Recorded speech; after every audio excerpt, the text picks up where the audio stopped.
Welcome, everybody. This is Double Exposure. My name is Moose, and today's special guest is Brandon Ayala. Did I say that right? Yeah. Awesome. No. First time I meet him, and I've already failed. All right. Brandon is local to the Mishawaka, Indiana, sort of South Bend Elkhart scene, and he does a lot of night photography that really caught my eye when I first started to do all of this sort of. I don't want to call it freelance yet because I'm still like a maturing photographer, but it's definitely like this next stage in my artistry is sort of getting in touch with like what kind of art I want to make, and I feel like this is also an expression of that. But that's why I brought you here, because I want to hear where you're at and hear like what you're thinking of. So let's dive in. I'm just gonna get right into it, or do you want to say anything first? No. Okay. So let the people know, how do you define yourself as an artist? So like when you think of like, oh, I'm a portrait photographer, or I do landscapes, or like I have mixed media, like how do you, when somebody asks what kind of an artist are you, what is your first response? Well, my focal point is street photography, but I've never restricted myself. Well, I tried at first. I was restricting myself to product photography because I was really into graphic design. But I quickly realized that's not what I enjoyed. So during January and February, while it was snowing, I just went out with my DSLR and tripod. I know, and I don't know that I saw a ton of those, but there was a couple of them that you did show me. Yeah. And I remember specifically you had one of a tree that was glowing red in the middle of your set, and it was just so stunning. I'll have that up over here somewhere or behind him, but we'll figure out where I can put that once I go back in and edit this. Where would you say that you started off as an artist? Like, what made you want to pursue a creative career in like art instead of like anything else? I know this isn't one of the questions that I sent you earlier, but I just kind of rolling off. Yeah. Well, since I was like 5 years old, my uncle would always draw these really cool drawings, like Frankenstein, and I would always be jealous.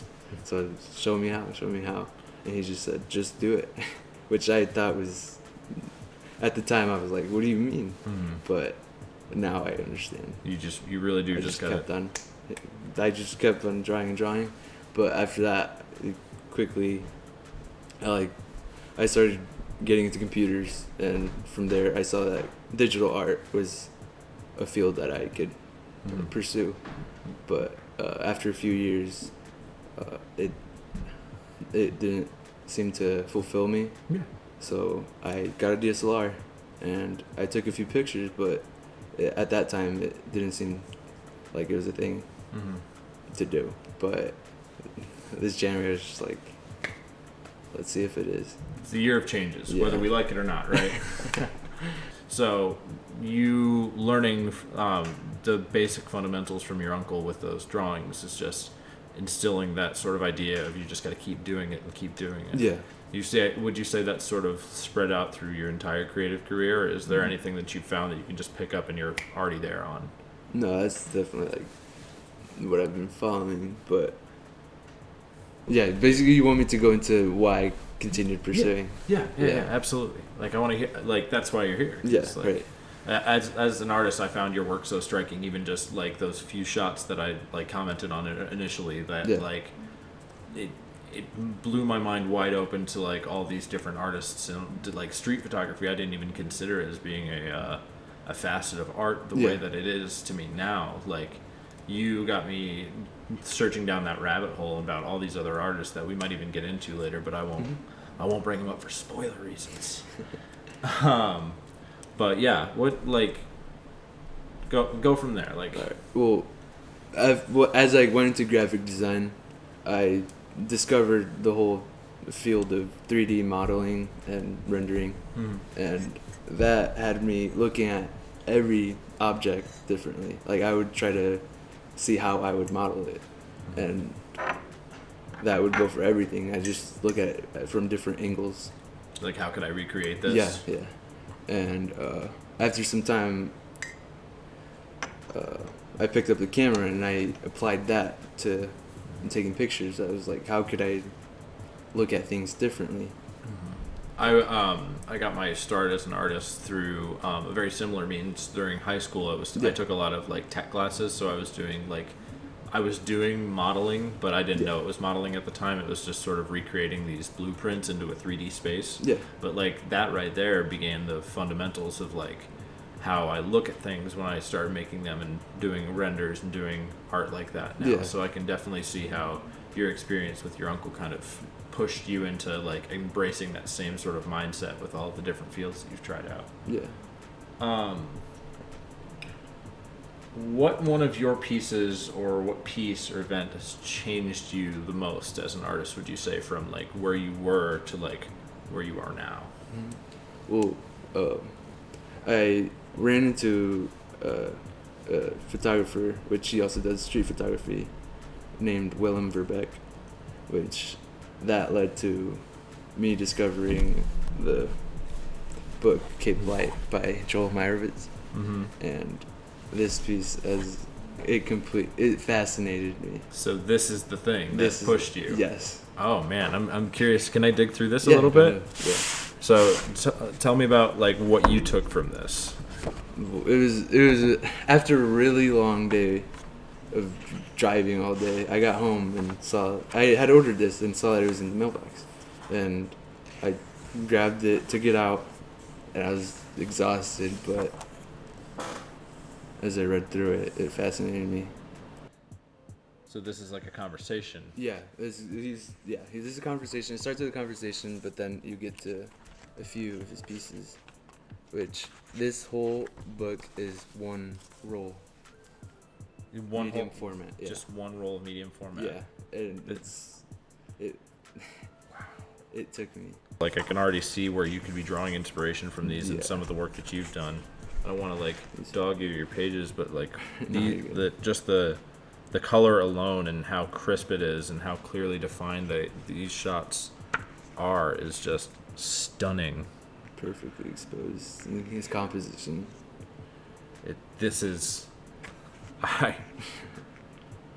I'm already in awe. This is just like I had tweeted something out the other day at I think Joey Miller. Yeah. And he had put a set up, and I think I said Joey makes me feel nostalgic for memories that haven't happened yet, and like I feel like that's the kind of reaction, the knee-jerk reaction I have when I see any of these pieces that are so well thought out and well composed. Yeah. It's like I try to breathe life into it through my mind. And how long have you had this? 3 months. 3 months. I can tell that it's seen some wear. You've been actively reading this. This is not a book that has seen one or two leafs through. I actually bought 2 copies. I disrespected the first one by taking out every single page and putting it on the wall so I could look at it every day. It's got to be true like connection to you to be able to tear it out of a book. Yeah. That's wow. I de-spined it and just put them up. But like every morning I just try to see how I could improve my photography, and his work is a great examples to. This is Joel Meyerowitz? Yeah. Okay. Keep that in mind. Joel Meyerowitz. I'm definitely going to try to post some of these in the credit. So I am going to bring up a couple of shots of yours that you sent me, just so that we can sort of talk about them. I know I said that we'd only do a couple of them, but I want to just sort of pull from your mind from a few of these, like that first red one. This one here. One of my first rolls on this. Oh, and so like, I'll put this somewhere where you can see it. Like when you look at this now that you've created it, do you still just see that set or how things were composed in that moment, or do you? At that moment, it's when I first got this camera. I still barely knew how to load film. So this was just like snap. All right, cool. No, I saw I composited it in my mind, and I just stared at it for a good 5 minutes before I took it. I just looked at everything and how I would frame it, and I accidentally underexposed it, but it made it look really good. it was a happy accident. It definitely is. It's just so cool to be able to see the way that like film can bring color out in so many interesting ways that like digital just can't. Right. Like the crispness of digital is unmatched in some ways, especially if you have like a mirrorless camera. But like there's something like so connected about a piece that's on 35 or something that's been like exposed or even just oh my god, developed. I couldn't think of the word developed. I'm a photographer and I couldn't think of the word developed. But like the care that goes into the back end of developing these. Yeah.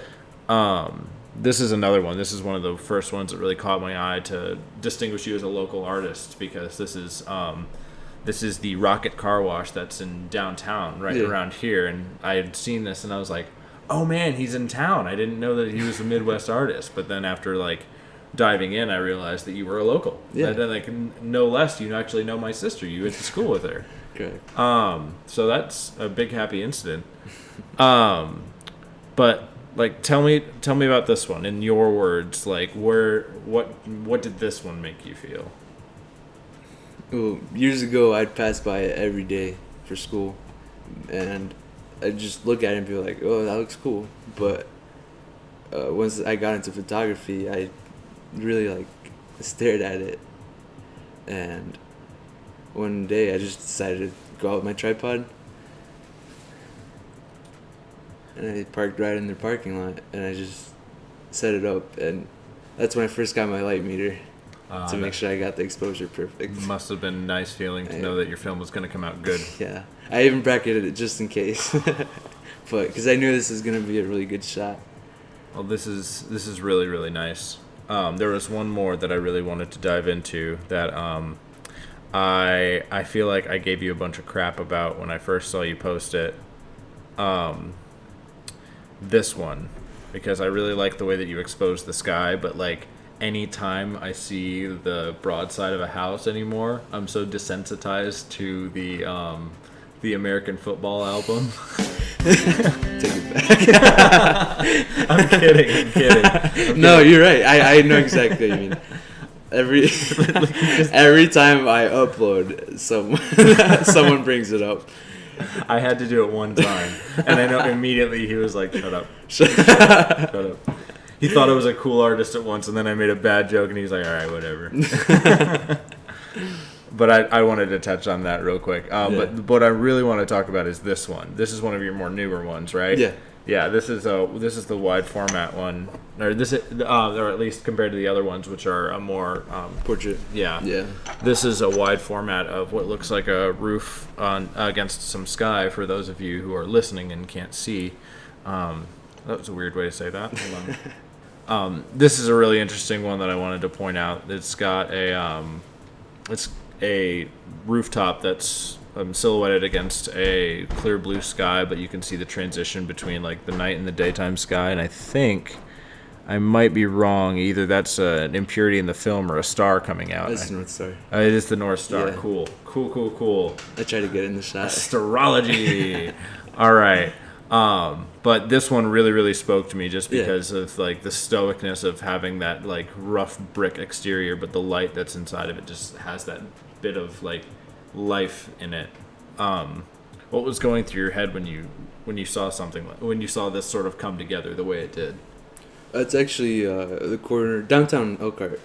That's Seifert Drug right there. Oh, right next to it.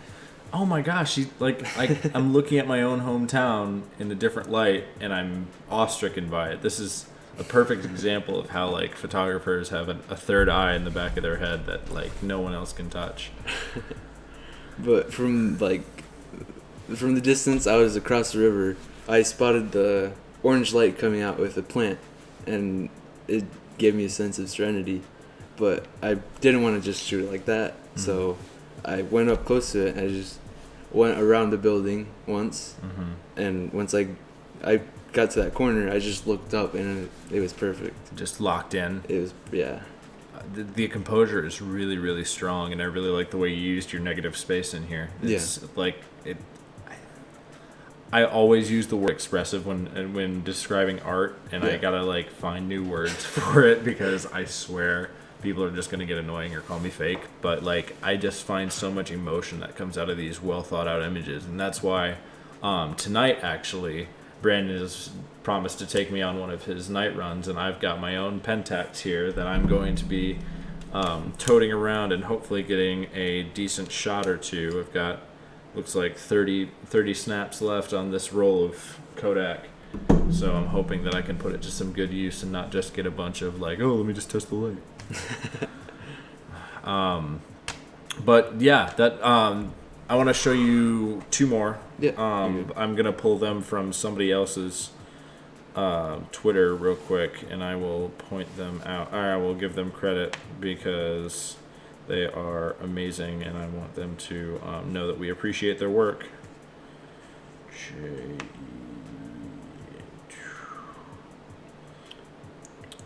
This is from another photographer that I actually got to agree to come on this show, Jen Kaywood.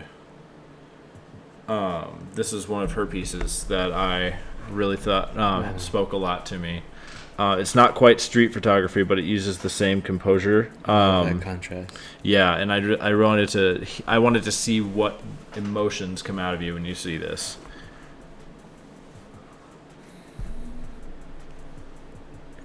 It's really calming.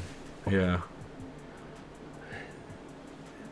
Like I whenever I see this one, I always find that like there's such a balance between the foreground and the background that it just feels it's like perfect. The leading lines are just amazing. The orange light in contrast with like the mountains in the back. The snowy mountains, fucking beautiful. I love how it has that purplish tint contrasting with the orange. It's beautiful. Mm-hmm. That's the kind of thing that like you can get so much clearer with film besides, or that digital can't, is that like that bleed of light from like it's getting darker to like it is dark, and you can see that those little leaflets of light come through because the film is like being exposed in that moment, not just in that like instance. Yeah. And it just blows my mind. And I can tell she shot that at around Blue Hour, and it made the shot even better. I love that. A shout out again to Jen Kaywood. Hopefully we'll be able to set up time for her to do a call-in interview from Washington, where she's at, and hopefully I'll be able to get her opinions as well. This is another one that I really like the way that she did it. This uses a lot more of the real estate of the shot is busy, but I really find that I gotta save this one so we can talk about it later. But like, tell me how this one speaks to you. I'm gonna keep asking these like super vague questions because like there's so many different like perspectives you can get from an artist and like what they read out of the things that they're looking at.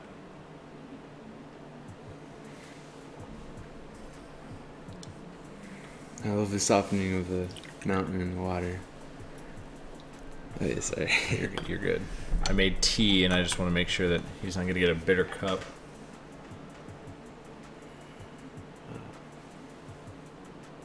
I love the trailing light of the cart passing by. It leads to that. First you see the mountain, but then you look at the trees glowing red, and you're just fascinated. Mm-hmm. I wish I was there. I know. Every single time I see one of her shots, it's like, why can't I stand in that one place for a minute? It's mesmerizing. Just a minute. And this is the kind of emotion that I hope all artists like feel connected to, is just that like finding yourself in the moment of that shot. So yeah, that was Jen Kaywood. She'll be coming on here hopefully in the next couple of weeks, depending on how long it takes me to put these episodes out. So I guess that's up to future Seamus. Ha ha ha. That camera stopped recording at some point. Now that we are in the midst of 2020, it's about halfway through. It's July now, so I guess it's a little more than halfway through. Yeah.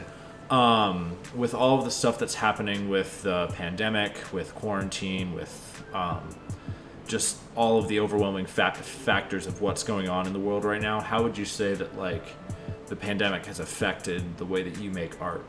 At first, it affected me negatively because I couldn't go take the film to get processed. I wish I processed it and scanned it myself, but I don't have that equipment. Yeah. Yeah. But that and I was moving at the time, so it was just a lot at the moment, and I felt like I disconnected from seeing things the way I did for the first few months of this year, and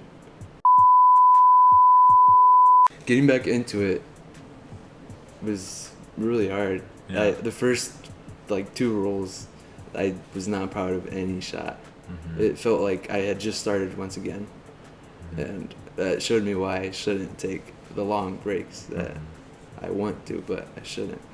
This is sort of my way of stepping out of that long break because I just graduated, and so I have a overwhelming urge to do nothing now that I don't have to do anything, and it's the first time in my entire life that I really can do nothing if I wanted to, although that nothing window is very small. But this is the first time in my creative life that I'm in a position to make art for myself, not just because I have an assignment or because somebody told me to. So that's why I'm trying to like step out of my comfort zone and like do this. This is something that I've been thinking about doing for a while, and I'm just glad that everything's sort of lined up in place this time around. And I'm super excited to see where it goes, especially like with doing shoots and getting out there more. I hope that like I can build more foundations, like you learned from your uncle, to like just keep moving and keep doing it and keep learning. And I just haven't had the drive to learn for me in so long. So this is my attempt at getting back at that. Like the hardest step for me was stepping out of the door with the tripod. I dreaded it at first, but I forced myself. I know that doesn't seem like the thing to do, and you feel like you won't get the shots you want. But it's a big psychological step that you have to get through. Yeah, like once I got out and started walking, I just started shooting, and I got into it, in the mood again. And I just walked for miles. And you're placed in a pretty. Would you say you're closer to downtown now? Now I live in the middle of nowhere. Oh, yeah, great! So I have to travel around. More stars. Night photography. We're in this. But would you say now? Okay, so now that you're not as close to all of that, do you feel more connected to it when you are there because you're trying to bring in so much more of it at once? Yeah, it just feels like home. Okay. Yeah, that's great. That's awesome, man. That's awesome.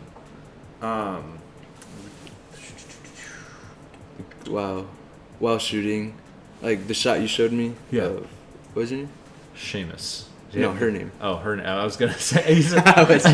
What's your name? No. Jen Kaywood is her at. I guess just Jen, but she asked to be known as Jen Kaywood. So. Yeah. The second shot you showed me reminded me that every time I do go out, I do end up running into like beautiful scenery like that, but I stand there and really take it in, so that I later see it in the photograph, and then I make a really close connection. Like, sorry, go ahead. You're good. I'm this is the part about interviewing that I'm not good at, is that like I want to keep the conversation going, but I don't know when they are stopping or I should pick up without like there being the long pause. But I feel like that exact aspect of the of finding that moment is so hard for us in the digital age now, where you can just plop your camera against a fence and just get the stability for a second while you tap the screen and then you're done. Versus like you said, getting out the door with the tripod, getting the exposure, and just waiting for it. Yeah. Oh man, I'm excited to be able to acknowledge more of those fine changes in myself as an artist and with my equipment once I start getting out there again. Mm-hmm. And hopefully this is the start of it, because I know that lighting is garbage. And oh my god, that one's not even recording. That one's not even recording. Okay. Yeah. But in the digital age like this, it's so easy to just plop your camera down and get going. Like this camera, I know I just sort of sat down, like it's looking at me, and from what I can see in the viewfinder, I'm all right. Yeah. But like I know that the second I take either of these into post, it's gonna look like crap, and I'm gonna have to sit with it for a day or so before I can even find the parts that I want to take out, because I have to scrub every last minute of it after the fact. But like in photography, it's so much different. Especially with film, is like you have to be super conscious of that moment to be able to capture it, and it's so hard to find those moments in a controlled setting. Yeah. So that's why I've connected so much with street photography and all the different photographers that I'm following now, because of, like, I don't want to say it's all because of your art, but it definitely, your art was the doorway that helped me like see like a new pathway that art could go down. Yeah. And like that helped me branch off in so many other ways. So like I have you to thank for this in a small part. Yeah. What advice do you have for any artists out there? Like anybody who's just getting started or wants to start doing like film, street photography. Yeah. Well, or any film, street, really, whatever. Yeah, a really good tip for night photography is if you're gonna expose it, underexpose it or overexpose it, the best thing to do is overexpose it, because then you can save the image. Mm-hmm. But once underexposed, everything goes grainy and you lose a lot of detail. That makes sense. Yeah. And don't forget to put it in bulb mode. In bulb mode. Yeah. When I first started, I would go out and I'd be like, oh, this is going to be an amazing shot. And I just waste a few shots because I didn't realize. I was just going and shooting, not thinking about it. Mm-hmm. Because you were so focused on being in the moment. Yeah. All right. I was like, I don't feel like I'm doing this right, but I just kept going. And I really wasn't doing it right. But it took me a few steps to learn. But you acknowledge that change, and that's what's important. Yeah. That's good. That's good. Like, my first 3 rolls, Hector and 2 Portra 800s, I was in downtown Chicago. That's where I took the red one. Mm-hmm. Yeah, the pizza parlor. But 90% of those shots did not turn out. That was before I had the light meter working on the camera, and I didn't have the little. You didn't have the light meter itself. Yeah. Yeah. What are they? What's the slang word for them? It's like a light master or something. I don't know. My film teacher called it something weird, and I think like somewhere in my brain it'll tell me later.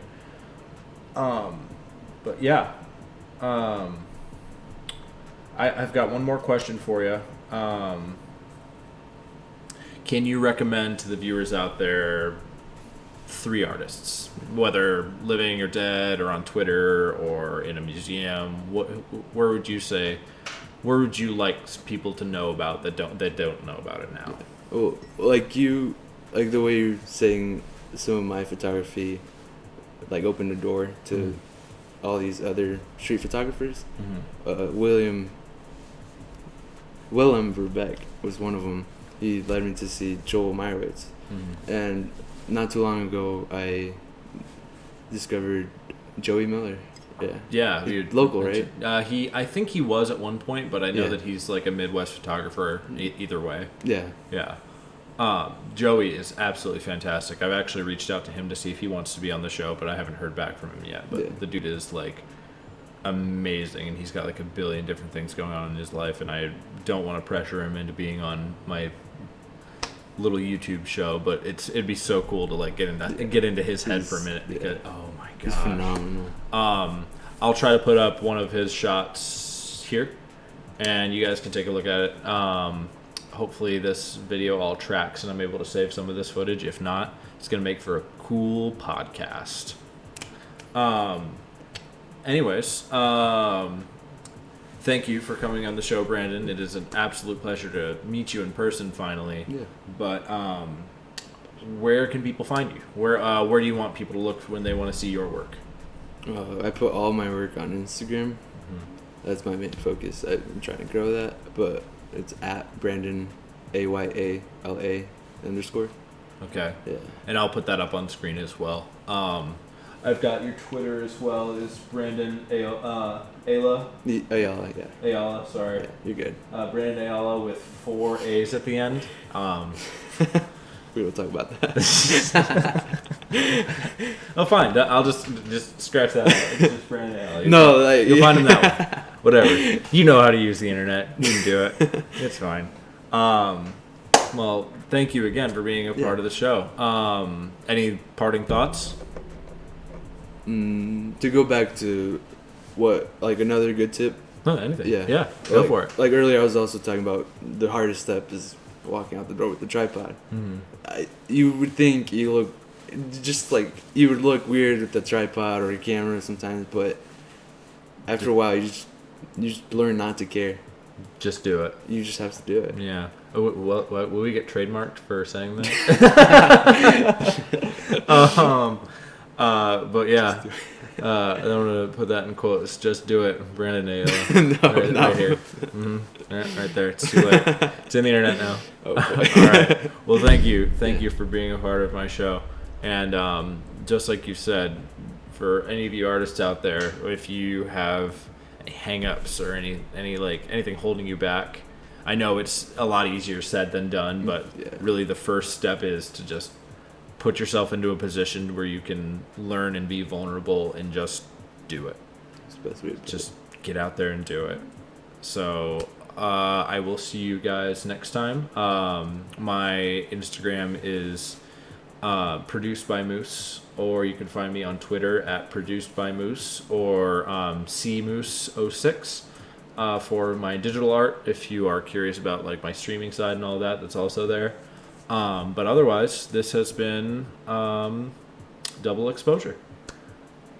Thank you very much. Thank you. All right.